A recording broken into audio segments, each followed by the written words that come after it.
ان الحمد للہ وحدہ والصلاة والسلام علی من لا نبی بعدہ۔ آج تیسرے پارے کا خلاصہ بیان ہوگا۔ یہ پارہ ہے تلک الرسل فضلنا بعضهم علی بعض منهم من کلم اللہ ورفع بعضهم درجات۔ اللہ تعالیٰ فرماتے ہیں ہم نے رسولوں میں سے بعض کو بعض پر فضیلت بخشی ہے، یعنی کچھ رسولوں کا رتبہ باقی رسولوں سے بڑھایا ہے، اور ان میں سے بعض رسولوں سے اللہ تعالیٰ نے کلام فرمایا، بعض کے درجات کو بلند فرمایا، اور اللہ تعالیٰ نے عیسیٰ علیہ السلام کو کھلی نشانیاں عطا فرمائی اور انہیں روح القدس کے ذریعے مدد عطا فرمائی۔ اس پارے کے اندر جو ہے وہ پہلے صفحے پر ہی ایک آیت ہے جس کو کہتے ہیں آیت الکرسی، اور یہ آیت جو ہے یہ سب سے زیادہ فضیلت والی آیت ہے۔ قرآن کریم کی تمام آیات میں سب سے زیادہ فضیلت والی آیت ہے، اور وہ حدیث تو آپ نے بار بار سنی ہوگی کہ اللہ کے نبی سیدنا محمد رسول اللہ صلی اللہ علیہ وسلم نے فرمایا جو شخص ہر فرض نماز کے بعد آیت الکرسی پڑھتا ہے اس کے اور جنت کے درمیان فقط موت ہی حائل ہے، اور جو سوتے وقت اپنے بستر پر آیت الکرسی پڑھتا ہے تو ایک فرشتہ ساری رات اس کی حفاظت کرتا رہتا ہے۔ اس کے علاوہ حفاظت کے لیے بھی بہت اچھی یہ آیت ہے۔ اس کا ترجمہ ذرا غور سے سنیے گا۔ اللہ لا الہ الا هو الحی القیوم، اللہ تبارک و تعالیٰ وہ ہے کہ اس کے سوا کوئی اور عبادت کے لائق نہیں، وہ حی ہے قیوم ہے، یعنی زندہ ہے اور ہمیشہ رہنے والا اور سب کو سنبھالنے والا ہے۔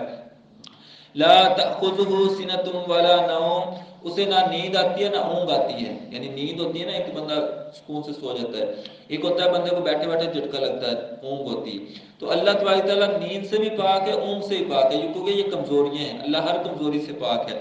لہ ما فی السماوات و ما فی الارض، جو کچھ آسمانوں میں جو کچھ زمین کا سب اسی کا ہے، اللہ تعالیٰ کا ہے۔ من ذا الذی یشفع عندہ الا باذنہ، کون ہے جو اس کے سامنے اس کی اجازت کے بغیر کسی کی سفارش کر سکے، یعنی اس کی سفارش بھی اس کی اجازت کے بغیر کوئی نہیں کر سکتا، کوئی شفاعت بھی نہیں کر سکتا۔ یعلم ما بین ایدیہم وما خلفہم، وہ جانتا ہے جو کچھ لوگوں کے سامنے ہو رہا ہے جو ان کے پیچھے گزر چکا ہے، یعنی کہ ماضی میں جو ہو چکا ہے، جو مستقبل میں ہونے والا، جو حال میں ہو رہا ہے، سب اللہ تبارک تعالیٰ کے علم میں ہے۔ اور فرمایا کہ وَلَا يُحِيطُونَ بِشَيْءٍ مِّنْ عِلْمِهِ إِلَّا بِمَا شَاءَ، اس کے علم میں سے کسی چیز پر کوئی احاطہ نہیں کر سکتا، یعنی اس کا علم ایسا ہے کہ اس کے علم پر کوئی گھیرا نہیں ڈال سکتا، کوئی اس کا سارا علم دے نہیں سکتا، یعنی اتنا وسیع و عریض علم ہے اللہ تعالیٰ کا، لیکن جتنا وہ چاہتا ہے تھوڑا بہت علم عطا فرما دیتا ہے۔ وَسِعَ كُرْسِيُّهُ السَّمَاوَاتِ وَالْأَرْضِ، اس کی کرسی نے زمین و آسمان کو گھیر رکھا ہے، جیسے اس نے بتایا تھا نا ساتوں آسمانوں کے اوپر جو ہے وہ اللہ تعالیٰ کی کرسی ہے، اور کرسی اتنی بڑی ہے کہ یہ ساتوں آسمانوں کے مقابلے میں جیسے ایک بڑے گراؤنڈ کے اندر انگوٹھی رکھی ہے تو انگوٹھی آسمان ہے اور وہ گراؤنڈ جو ہے وہ کرسی ہے، اور اس کے اوپر اللہ تبارک تعالیٰ کا عرش ہے وہ بھی اتنا زیادہ بڑا ہے۔ تو فرمایا وَلَا يَئُودُهُ حِفْظُهُمَا، یہ آسمان و زمین کی حفاظت اس کے لیے کوئی بھی مشکل نہیں ہے اللہ تعالیٰ کے لیے۔ وَهُوَ الْعَلِيُّ الْعَظِيمُ، وہ بہت اونچی اور عالی مرتبہ، یعنی کہ بہت مرتبے والی اور بڑی اونچی ذات ہے، یعنی بہت اونچا ہے اللہ تبارک تعالیٰ۔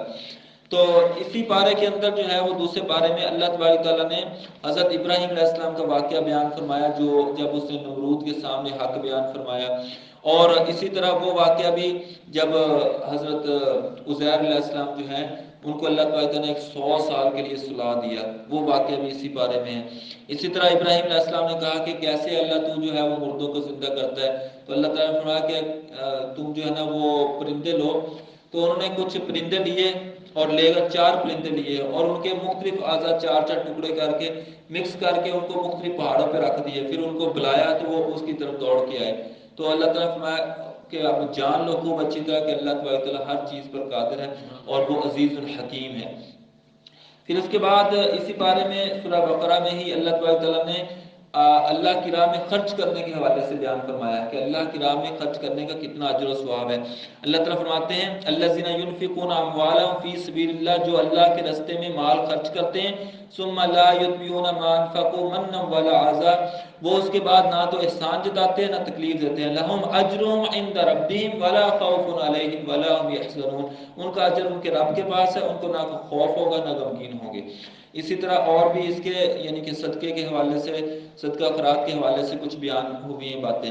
پھر آگے اللہ تبارک تعالیٰ نے سود کے حوالے سے بیان فرمایا کہ وحرم الربا، سود کو اللہ تعالیٰ نے حرام قرار دیا کہ حرام ہے سود لینا، اور فرمایا کہ یا ایھا الذین آمنوا اتقوا اللہ، اے ایمان والو اللہ سے ڈر جاؤ، وذروا ما بقی من الربا، جو سود میں سے باقی رہ گیا اس کو چھوڑ دو، ان کنتم مؤمنین، اگر تم مومن ہو تو، فَإِن لَّمْ تَفْعَلُوا، اگر تم ایسا نہیں کرو گے، فَأْذَنُوا بِحَرْبٍ مِّنَ اللَّهِ وَرَسُولِهِ، تو پھر اللہ اور اس کے رسول کے خلاف جنگ کے لیے تیار ہو جاؤ. یعنی اللہ تعالیٰ اور اس کے رسول کی طرف سے اس کے خلاف اعلان جنگ ہے جو سود کھانا نہیں چھوڑتا. ٹھیک ہے نا، تو سود جو ہے اتنی بری چیز ہے. پھر اس کے بعد اس سے اگلے رکوع میں آیت دین ہے. یہ قرآن کریم کی سب سے لمبی آیت ہے، سب سے لمبی آیت ہے الفاظ کے لحاظ سے. یہ آیت دین کہلاتی ہے. دین کہتے ہیں قرض کو، قرض کے حوالے سے ہے کہ قرض کو جب قرض دیا جائے یا لیا جائے اس کو لکھنا ہے، لکھنے کے حوالے سے بیان ہوا ہے. پھر اس کے بعد اس سورہ بقرہ کا آخری رکوع ہے جس کی آخری 2 آیات کے حوالے سے اللہ تبارک تعالیٰ نے فرمایا کہ اللہ کے نبی سیدنا محمد رسول اللہ صلی اللہ علیہ وسلم نے فرمایا کہ جو ان 2 آیات کو رات وہ پڑھ لے گا تو اس کے لیے کافی ہو جائیں گے، یعنی کہ اجر و ثواب کے لحاظ سے یا حفاظت کے لحاظ سے کافی ہو جائیں گی. یعنی اتنی زیادہ فضیلت والی یہ 2 آیتیں ہیں. یہ ایک خزانہ ہے جو اللہ تعالیٰ کی طرف سے 2 نور عطا ہوئے نبی صلی اللہ علیہ وسلم کو، ایک سورہ فاتحہ اور یہ سورہ بقرہ کی 2 آخری آیات. پھر اس کے بعد آگے سورہ آل عمران شروع ہوتی ہے جس کے اندر اللہ تعالیٰ نے اپنی شان اور عزت بیان فرمائی ہے. اس کے بعد جو ہے وہ اللہ تعالیٰ نے جو ہے وہ دنیا کے حوالے سے بیان فرمایا کہ یہ دنیا جو ہے یہ محض دھوکے کا سامان ہے. کمل ذالک متاع الحیات الدنیا، یہ دنیا کی زندگی کا متاع ہے. واللہ عندہ حسن المآب، اللہ تعالیٰ کے پاس بہت اچھا ٹھکانہ ہے، جنت ہے، اس کے اندر لہریں لے رہی ہیں، اس کے اندر ہمیشہ رہنا ہے، اللہ تعالیٰ کی رضامندی ہے. یہ کن لوگوں کے لیے ہے؟ الذین یقولون ربنا اننا آمنا فاغفر لنا ذنوبنا وقنا عذاب النار، جو یہ کہتے ہیں کہ اے اللہ ہم ایمان لے آئے ہیں، اب ہمیں معاف فرما دے، ہمیں بخش دے، ہمارے گناہوں کو معاف فرما دے اور ہمیں عذاب جہنم سے محفوظ رکھنا. یہ کون لوگ ہوتے ہیں؟ الصابرین، صبر کرنے والے، والصادقین، سچ بولنے والے، والقانتین، اور اللہ کی فرمانبرداری کرنے والے، والمنفقین، اللہ کی راہ میں خرچ کرنے والے، والمستغفرین بالاسحار، سحری کے وقت اٹھ کر اللہ سے معافی مانگنے والے، استغفار کرنے والے. یہ وہ لوگ ہوتے ہیں. پھر اللہ تعالیٰ نے اہل کتاب کے حوالے سے کچھ بیان فرمایا کہ اس کے اندر کیا خامیاں ہیں. پھر آگے اللہ تعالیٰ نے فرمایا قل اللہم مالک الملک تؤتی الملک من تشاء وتنزع الملک ممن تشاء. اللہ تبارک تعالیٰ بادشاہوں کا بھی بادشاہ ہے، شہنشاہ، وہ جس کو چاہتا ہے بادشاہی عطا فرماتا ہے، جس سے چاہتا ہے چھین لیتا ہے، جس کو چاہتا ہے عزت دیتا ہے، جس کو چاہتا ہے ذلت دیتا ہے. تو بیادک الخیر، ساری بھلائیاں اسی کے ہاتھ میں. انک علی کل شیء قدیر، اے اللہ تو ہر چیز پر قادر ہے.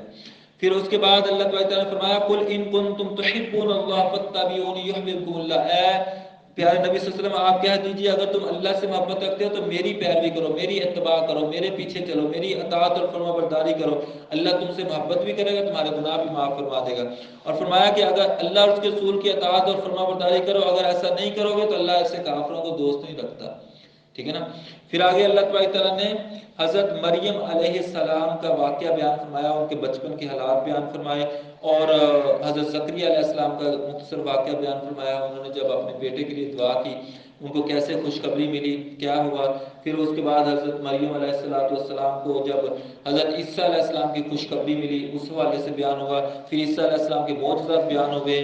پھر اس کے بعد عیسیٰ علیہ السلام کا آسمان پہ اٹھائے جانے کے حوالے سے بیان ہوا. پھر اللہ تعالیٰ نے اہل کتاب کو مخاطب کر کے سمجھایا ہے کہ تم جو ہے وہ عیسیٰ علیہ السلام کو یا حضرت موسیٰ علیہ السلام کو یا عزیر علیہ السلام کو رب نہ بناؤ، کیونکہ وہ بھی اللہ تعالیٰ کے نیک بندے اور اللہ کے انبیاء علیہ السلام تھے. وہ بھی ایک اللہ کی بات کے لیے کہتے تھے، تم بھی ایک اللہ کی بات کرو. اس حوالے سے کافی کچھ بیان ہوا اور ان کی کچھ خامیوں کا ذکر بھی ہوا ہے اہل کتاب کی. اور پھر ایک خاص آیت یہاں پر اللہ تعالیٰ نے بیان فرمائی وَإِذْ أَخَذَ اللَّهُ مِيثَاقَ النَّبِيِّينَ لَمَا آتَيْتُكُم مِّن كِتَابٍ وَحِكْمَةٍ.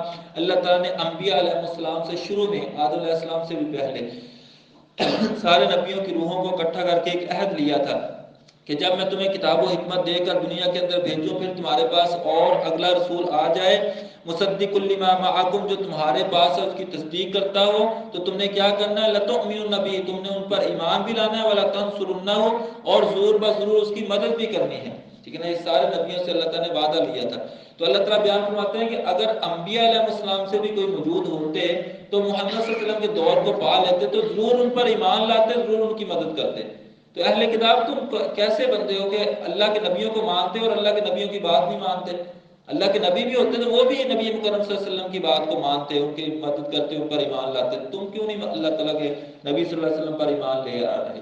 تو اس کے یہی یعنی کہ اس حوالے سے ہی بیان کرتے ہوئے یہ پارہ مکمل ہوتا ہے، یعنی اہل کتاب کی خامیوں کے حوالے سے۔